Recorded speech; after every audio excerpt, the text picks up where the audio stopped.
Friendship day.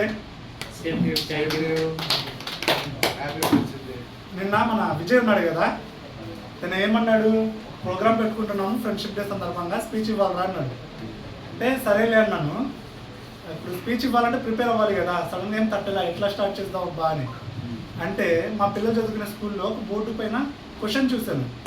ఇక్కడ ఏముందంటే question, మహాభారతంలో ఫ్రెండ్షిప్కి మంచి నిదర్శనం ఏమిటి అని ఒక ప్రశ్న రాశారనమాట. ఎవరు రాశారు? రాస్తే నాకు ఇక్కడ ఒక వెలుగు వెలిగిందనమాట. కొంతమంది ఏం చెప్తారు, మహాభారతంలో గొప్ప ఫ్రెండ్స్ అంటే కృష్ణుడు కుచేలుడు అంటారు, ఇంకొంతమంది అర్జునుడు కృష్ణుడు అంటారు. నాకేమో దుర్యోధనుడు కర్ణుడికి ఫ్రెండ్షిప్ బాగా ఇంట్రెస్టింగ్ అనిపిస్తుంటుంది. అలా ఫ్రెండ్షిప్ ఎలా ఉంటుందంటే అది ఒక సంఘటన అనమాట. దుర్యోధనుడి భార్య భానుమతి, దుర్యోధనుడు కర్ణుడు మంచి ఫ్రెండ్స్. దుర్యోధనుడిని కలవడానికి కర్ణుడు వెళ్తాడనమాట ఇంటికి. వెళ్తే ఆ అమ్మ ఏం చేస్తుంటుంది, తన చెలికత్తెతో చెస్ లాంటిది ఒక ఆట ఆడుకుంటుంటుంది. ఈయన దుర్యోధనుడు ఏం చేస్తుంటాడు, బాత్రూంలో రెడీ అవుతుంటాడు. ఇప్పుడంటే మనం ఏదో ప్యాంట్ షర్ట్లు వేసుకుంటున్నాం, కానీ అప్పట్లో రాజులు ఎలా ఉండేవాళ్ళు, నిగనిగలు ఆడిపోయేవాళ్ళు అనమాట. నానాక ఆభరణాలు వేసుకొని మంచి పెర్ఫ్యూమ్లు పూసుకొని సింగారంగా ఉండేవాళ్ళు. అట్లా రెడీ అయ్యే లోపల ఆయన టైం పడుతుంది. కర్ణుడు ఏం చేస్తాడు, అంతవరకు వీళ్ళు ఆ ఆట ఆడుతుంది చూస్తుంటాడు అనమాట. ఆ చదరంగం చూస్తుంటే ఇప్పుడు ఆ రాణి ఏమో బాగా డామినేట్ చేస్తుంటుంది ఆటలో, చెలికత్తెకి అంత ఆట రాకుంటుంది. ఆ ఆటలో కర్ణుడు తిట్టా అనమాట. కర్ణుడు ఉండబట్టలేడు. ఇప్పుడు మనకు కూడా ఉగలాటం ఉంటుంది. మనకి ఏదన్నా ఇప్పుడు పేకాట ఉందనుకుందాం, ఇప్పుడు ఒకడు బాగా ఆడి ఇంకోటి బాగా ఆడకుంటే అట్లా కాదు ఈ ముఖ్యరా ఆ ముఖ్యరా అంటుంటారు. అట్లా కర్ణుడు కూడా ఉబలాటం పట్టుకోలేక ఏం చేస్తాడు, ఆ చెలికత్తె సైడ్ తీసుకుంటాడు. సీట్ తీసుకొని నువ్వు ఇట్లా ఆడమ్మా అట్లా ఆడమ్మా అంటుంటాడు. ఆడుతుండగా ఏమైతే అంటే దుర్యోధనుడు రెడీ అక్కడి నుంచి వస్తుంటాడు అనమాట. కర్ణుడు బాగా ఆటలు లీనమై ఉంటాడు. దుర్యోధనుడి వైపు చూడడు. చూడకుండా ఈయన బాగా ఇంట్రెస్ట్గా ఆడుతుంటాడు. భర్తను చూసి ఈమె ఏం చేస్తుంది, భార్య గౌరవప్రదం కదా లేయాలి, అది పరాయి మగాడితో ఆడుకుంటాడని అపార్థం చేసుకుంటాడేమో అనే భయంతో ఆమె సడన్గా లేచి నిలబడుతుంది. కర్ణుడు ఏమనుకుంటాడు, అమ్మ ఆటలు ఓడిపోవడానికి పోతుందని పారిపోతుంది అన్నట్టు కూర్చో అన్నట్టు ఇట్లా సైగ చేయకపోతే ఆమె నడుము దగ్గర వడ్డానం ఉంటుంది కదా, ముత్యాల వడ్డానం అన్నమాట. దానికి చెయ్యి తగిలి ఆ ముత్యాలన్నీ రాలిపోతాయి. రాలిపోతే అయ్యయ్యో ముత్యాలు దాటిపోయాయి కదా రాణి వేసి ఇదేం చేస్తాడు, ముత్యాలు అలా ఏరడానికి ఇలా ఉంది, ఒక్కొక్క ముత్యాన్ని తీసుకుంటే ఎదురుడు దుర్యోధనుడు కనిపిస్తాడు. దెబ్బ కర్ణుడు గుండె జారి గల్లంత అయిపోతుంది అనమాట. అబ్బా అపార్థం చేసుకుంటాడే నా స్నేహితుడు, మా స్నేహం దెబ్బతింటుంది అని. దుర్యోధనుడు ఏం చేస్తాడు తెలుసా, సైలెంట్గా అలా నడుచుకుంటూ వచ్చి అతను కూడా కర్ణుడితో పాటు ఆ ముత్యాలు ఏరి భానుమతి చేతిలో పెడితే ఒక మాట అంటాడు. అది మనం ఏంటో తెలుసా, మనం ఎలాంటి వాళ్ళం అంటే సమాజం మొత్తం ఎలా ఉందంటే మన కళ్ళు మనల్ని మోసం చేస్తుంటాయి, మనం గ్రహించలేము. మన చెవులు మనల్ని మోసం చేస్తుంటాయి, గ్రహించలేము.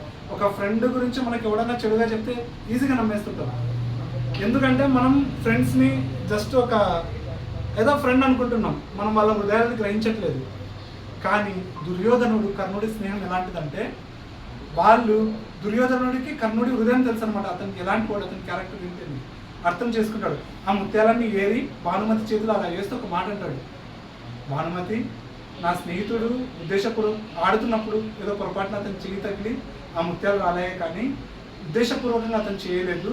అతని తరపున నేను క్షమాపణలు అడుగుతున్నాను, నా మిత్రుడు ఎంతో ఉత్తముడు అంటారు. అతనే అంటాడు భర్తే అంటాడు భార్య. అది మనం ఎవరితో అయినా స్నేహం చేస్తే ఎలా ఉండాలంటే, మనము వాళ్ళ హృదయాన్ని తెలుసుకోగలగాలి. ఇప్పుడు మనం ఎవరినైనా ప్రేమిస్తే నా మనసు ఇచ్చాడు చూడరా అంటారు చూడు. మనకు ఫ్రెండ్ కంటే మంచి ప్రేమికుడు ఎవడు ఉంటాడయ్యా, ఫ్రెండ్ కంటే మంచి లవర్ ఎవడు.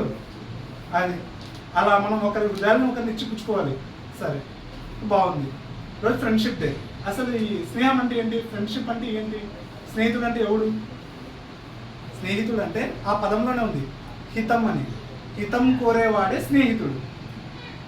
మన స్నేహితుడు అంటే మనం మేలు కోరేవాడు, మన బాగు కోరేవాడు స్నేహితుడు. ఓకే, మరి స్నేహంలో ఏమన్నా రకాలు ఉన్నాయా? నవ్వాగ్రా అంటే నేను లాస్ట్ స్టూడెంట్ కదా అన్ని ఇలా కూపి లాగుతుంటాడు. స్నేహంలోనూ 2 రకాలు ఉంటాయి, మంచి స్నేహం, చెడు స్నేహం. గౌతమ బుద్ధుడు పేరు వినే ఉంటారు. ఆ మహనీయుడు ఒక మాట అంటాడు, ఏంటంటే మీరు ఎవరితో స్నేహం చేస్తున్నారో ఒకసారి చూసుకోండి, స్నేహితుడి పట్ల అప్రమత్తంగా ఉండండి అంటాడు.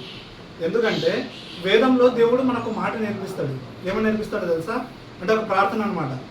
ఓ దేవా, ఓ భగవంతుడా, నన్ను శత్రువు నుంచి కాపాడు, మిత్రుల నుంచి కూడా కాపాడు అని నేర్పిస్తాడు.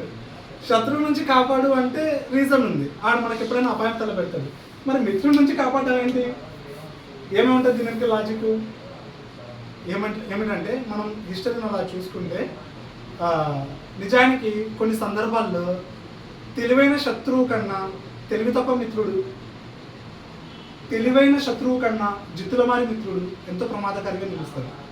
మన హిస్టరీని చూసుకుంటే బెస్ట్ ఎగ్జాంపుల్, ఇప్పుడు కూడా యుద్ధం జరుగుతుంది కదా, గాజా ఇజ్రాయిల్. 1967లో కూడా ఒక యుద్ధం జరిగింది, దాన్ని అరబ్ వార్ అంటాం. ఇజ్రాయిల్ అరబ్ వార్ అంటారు, దానికి ఇంకో పేరు 6 days వార్ అంటారు. 6 రోజులు జరిగింది యుద్ధం. 6 రోజుల్లో ఇజ్రాయిల్ అనే ఒక చిన్న దేశం 6 అరబ్ దేశాన్ని ఓడించింది. ఎలా సాధ్యమైందో తెలుసా? ఈ అరబ్ దేశాలు ఉన్నారు కదా, వీళ్ళు పెద్ద మూర్ఖులు అనమాట. వీళ్ళు ఏం చేశారు? ఈ అరబ్ దేశాలకు ఇజ్రాయెల్కి కామన్ ఫ్రెండ్ అమెరికా. ఈ అమెరికా వాడు ఏం చేశాడంటే వెళ్ళి ఏంటబ్బాయి ఏంటి యుద్ధం చేస్తున్నారంట, ఎట్లెట్లా ఏంటి మీ ప్లానింగ్ అని అడుగుతాడు. అడిగితే వీళ్ళంతా చెప్తారు, అదే ఫలానా రోజు మేము ఇలా అటాక్ చేస్తాము, ఇలా జరుగుతుంది యుద్ధము అని మొత్తం ప్లాన్ చెప్తారు. ఇదేం చేస్తాడు? చిత్తులమారి అమెరికా తీసుకెళ్ళి ఆ ప్లాన్ మొత్తం ఇజ్రాయెల్ వాళ్ళు చెప్పేస్తే ఆడేం చేస్తాడు? 6 రోజుల్లో ఒక్కో రోజు ఒక్కో దేశాన్ని 6 దేశాలని సావగొట్టి చోటు మూస్తాడనమాట. అట్లా కాబట్టి మన ఫ్రెండ్తో అయినా సరే కొన్ని విషయాలు చెప్పేటప్పుడు అప్రమత్తంగా ఉండాలి. ఏది చెప్పాలి, ఏది చెప్పకూడదు. ఆడి కెపాసిటీ ఏంటి? ఇప్పుడు కొంతమంది అంటే నిజంగా హిస్టరీలో ఇలా జరిగింది. ఎలా అంటే ఇప్పుడు రామకృష్ణది ఒక రాజ్యం, నాదొక రాజ్యం. మా తిరుమలేష్ నాకు ఫ్రెండ్. నేనేం చేస్తాను, ఇట్లా రామకృష్ణతో యుద్ధం చేద్దాము, ఇట్లా నేను కొట్టే దెబ్బకు రామకృష్ణ కోరుకోలేడు అని మొత్తం యుద్ధం ప్లాన్ చెప్పేస్తాను. మనోడికి అత్యుత్సాహం, ఎట్లయినా రామకృష్ణ ఓడిపోతాడు అనేసి రామకృష్ణ దగ్గరికి వెళ్ళి ఛాలెంజ్ చేస్తాడు అనమాట. రామకృష్ణ ఏమనుకున్నావు మావాడంటే, నువ్వు ఊరుకుని లెక్క ఉత్తరం వైపు కాపు కాస్తున్నావు, దక్షిణం నుంచి ఒక దెబ్బ వేస్తాను చూడు, మేము 2000 మంది సైన్యంతో దెబ్బ పరారైతాం నువ్వు అని చెప్పేస్తాడు అత్యుత్సాహంతో. ఏమైతుంది యుద్ధం రిజల్ట్ అలా చేస్తే? పనిచేసి ఈడు మనల్ని సాగొడతాడు అనమాట. కాబట్టి మన స్నేహం చేసేటప్పుడు మన స్నేహితుడి కెపాసిటీ ఏంటి గ్రహించి ఆడి కెపాసిటీకి తగ్గట్టుగానే చెప్పాలి. ఓకే, ఇక్కడ దాకా బాగుంది, మహాభారతం చెప్పుకున్నాం. ఇప్పుడు సరే ఫ్రెండ్, ఓకే ఇలాంటి మురుకు ఫ్రెండ్ ఉండకూడదు. మరి ఫ్రెండ్ అంటే ఎలా ఉండాలి అని మనం ఆలోచిస్తే మొహమ్మద్ ప్రవక్త ఒక మాట అంటాడు. ఏంటంటే ఫ్రెండ్ అనేవాడు ఇంకో ఫ్రెండ్కి, అక్కడ విశ్వాసి మరో విశ్వాసికి అని ఉంటుంది, ఇంటర్చేంజబుల్ అనమాట ఆ వర్డ్స్. ఫ్రెండ్ అనేవాడు ఇంకో ఫ్రెండ్కి ఎలా ఉండాలంటే ఒక అద్దంలా ఉండాలి అంటాడు. ఫ్రెండ్ అంటే మనల్ని నిత్యం పొగుడుతూ ఉండకూడదు. మనం ఏదైనా తప్పు చేస్తున్నాం అనుకో, పక్కకి పిలుచుకెళ్ళి తప్పు చేస్తున్నారో ఇలా చేయకూడదు. మన తప్పుని మనకు చూపించగలగాలి మన ఫ్రెండ్, మన లోపాలని మనం చూపించగలగాలి. అప్పుడే వాడు మనకు నిజమైన ఫ్రెండ్ అవుతాడు. ఊరికే పొగుడుతున్నాడు అనుకో, ఆడ ఆ శత్రువు కంటే కూడా ప్రమాదకారి అవుతాడు. అది ఇంకోటి మిత్రులారా, ఫ్రెండ్ ఎలా ఉండాలని తెలుసుకున్నాం. మరి మన దౌర్భాగ్యం ఏమిటంటే అక్కడక్కడ మన స్లోగన్లు కూడా చూస్తుంటాం, హిందువుకి బంధువు అని. ఇంత దిగజారిపోయాం మనం. చాలా బాధ అనిపిస్తుంది ఈ మాట చెప్పడానికి. హిందువుకి బంధువు ఏందయ్యా? మనం కులాలు చూసి ఫ్రెండ్షిప్ చేయాలా, మతాలు చూసి ఫ్రెండ్షిప్ చేయాలా? సరే, హిందువు బంధువు, ఇద్దరు హిందువులు వాళ్ళు కులం చూసుకోకుండా ఫ్రెండ్షిప్ చేసుకోగలుగుతున్నారా? లేదు. పోనీ వీళ్ళు క్రిస్టియన్స్ ఎలా ఉన్నారా? అలా ప్రొటెస్టెంట్, క్యాథలిక్, లేకపోతే మళ్ళీ మేము సంఘాలు, సిఎస్ఐ ఇలాంటివి, ఒక సంఘం అంటే ఇంకో సంఘం పడదు. ఇంత దిగజారిపోయాం. పోనీ మా ముస్లిమ్స్ ఎలా ఉన్నారా? మా వాళ్ళు 2 ఆకులు ఎక్కువ అనమాట. మీకేమో సంఘాలు వర్గాలే ఉంటాయి, మాకైతే ఇద్దరు కలిస్తే ఒక బ్యాచ్, ఓ బ్యాచ్ అంటే ఇంకో బ్యాచ్కి పడదు. ఇలా చేయాలా ఫ్రెండ్షిప్ ఎలా ఉండాలో తెలుసా? ఫ్రెండ్షిప్, శ్రీరాముడు ఉన్నాడు, శ్రీరామ పట్టాభిషేకం మనం వినే ఉంటాం. రాముడి పట్టాభిషేకం జరిగిన ఇదంతా జరుగుతాయి కదా, అది రావణ వధ, యుద్ధము, అది వనవాసం, ఇవన్నీ జరిగాక వీటన్నిటిలోనూ ఆంజనేయుడు రాముడికి తోడుగా ఉంటాడు. ఆంజనేయుడు భక్తి భావంతో నా ప్రభువుకు నేను సేవ చేస్తున్నాను అనే భక్తితో రాముని పట్టాభిషేకం వరకు రాముడు వెంట ఉంటాడు. రాముడిని అక్కడ కూర్చోబెట్టి ఇక నా పని అయిపోయింది అన్నట్టు చేతులు కట్టుకుని వెళ్ళిపోతాడు ఆంజనేయుడు. వినయం వెళ్ళిపోతుంటే రాముడు ఎవడు? రామో విగ్రహవాన్ ధర్మ అంటాం.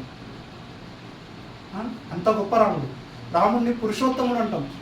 అలాంటి పురుషోత్తముడు ఆంజనేయుడు అలా వెళ్తుంటే వెక్కి ఏడుస్తాడు తెలుసా చిన్నపిల్లల. ఇక్కడ రాముడు వెక్కి ఏడవడం గొప్ప విషయం కాదు. రాముడు అక్కడ చూడండి, మనం కులాన్నో ముస్లిం అయితే ఆ ఫ్రెండ్, హిందూ అయితే నాకు ఫ్రెండ్ కాదు, క్రిస్టియన్ అయితే నాకు ఫ్రెండ్ కాదు, మనం ఇలా అనుకుంటాం. అక్కడ రాముడిది మానవ జాతి, మరి ఆంజనేయుడిది మానవ జాతి. మనం ఇక్కడ మతాలని కులాలను తట్టుకోలేకపోతున్నాం, అక్కడ జాతులకు సంబంధం లేకుండా ఫ్రెండ్షిప్ చేసుకున్నారయ్యా. అలా ఉండాలి ఫ్రెండ్షిప్. ఓకే సరే, ఇందాక మనం స్టార్టింగ్లో ఒక 2 మాటలు చెప్పి ముగిస్తాను. స్టార్టింగ్లో ఫ్రెండ్షిప్ అంటే ఏంటి డెఫినేషన్ తెలుసుకున్నాం. ఫ్రెండ్ అంటే ఎవడు? ఆపదలో ఆదుకునేవాడు. మరి మంచి ఫ్రెండ్ అంటే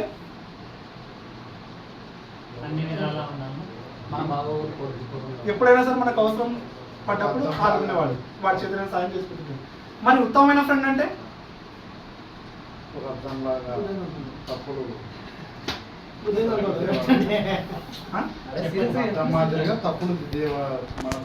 వాడు మంచి ఫ్రెండే. కానీ ఉత్తమ ఫ్రెండ్ అంటే ఎవడో తెలుసా? వేదంలో చెప్తాడు. దేవుడు వేదంలో తనని తాను అనేక రకాల్లో పరిచయం చేసుకుంటాడు. ఒక సందర్భంలో ఏమైనా పరిచయం చేసుకుంటాడు తెలుసా? సర్వస్య శరణం సుహృత్ అంటాడు తన గురించి. అంటే అర్థం ఏంటో తెలుసా? అన్ని వేళల్లోనూ అన్ని విధాలుగా ఆదుకునే నీ ఉత్తమమైన స్నేహితుడిని నేను అంటాడు దేవుడు.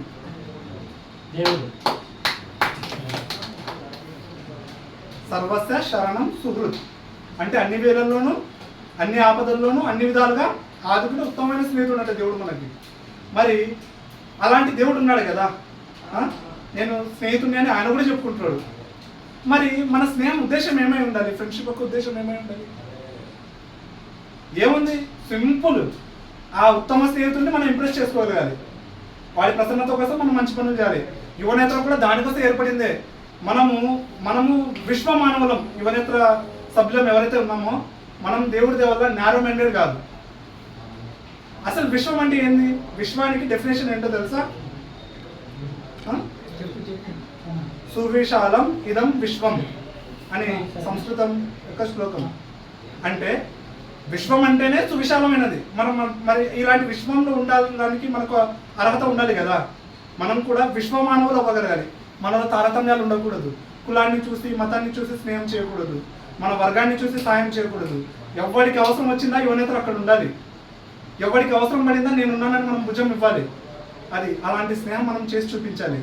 ఈ సందర్భంగా నేను కోరేది ఏమిటంటే, మనం యువనేతల సభ్యులం, మనము భేదంచల మానవులం కాదు, విశ్వ మానవులుగా వెలగాలని ఈ సందర్భంగా నేను మీ అందరితో కోరుకుంటున్నాను. మిత్రులారా, ఒక చిన్న మాట చెప్పి ముగిస్తాను. అంటే ఇంతసేపు ఫ్రెండ్షిప్ గురించి చెప్పుకున్నాం. ఫ్రెండ్ అంటే దానికి ఒక ఆపోజిట్ వర్డ్ కూడా ఉంది, ఎనిమీ అని. ఫ్రెండ్షిప్ గురించి చెప్పినప్పుడు ఇప్పుడు ఫ్రెండ్తో ఎవడైనా స్నేహం చేస్తాడయ్యా. మరి శత్రువు పట్ల మన ప్రవర్తన ఎలా ఉండాలి? ఇప్పుడు ఫ్రెండ్తో ఎవడైనా ఫ్రెండ్షిప్ చేస్తాడు, శత్రువుతో ఫ్రెండ్షిప్ చేయాలంటే ఏం చేయాలి? ఎవరైనా చెప్తారా?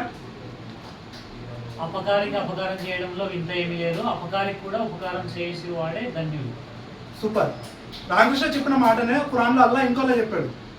ఏమని చెప్తాడంటే, చెడును శ్రేష్టమైన మంచి ద్వారా తొలగించండి అని ఉంది ఖురాన్లో. మా పండితులు ఏం చేస్తారంటే అక్కడ దాకా చెప్తారు ఆ ముక్క, దాని రిజల్ట్ ఏంటో చెప్పరు.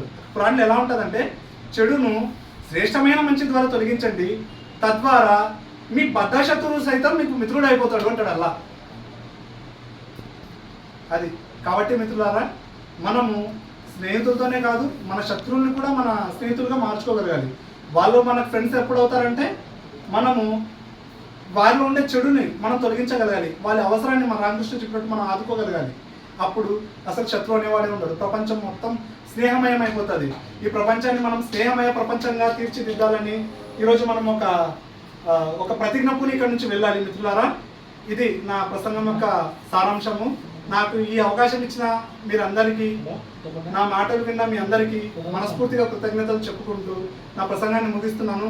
భారత్ మాతాకి, భారత్ మాతాకి, భారత్ మాతాకి జై హింద్.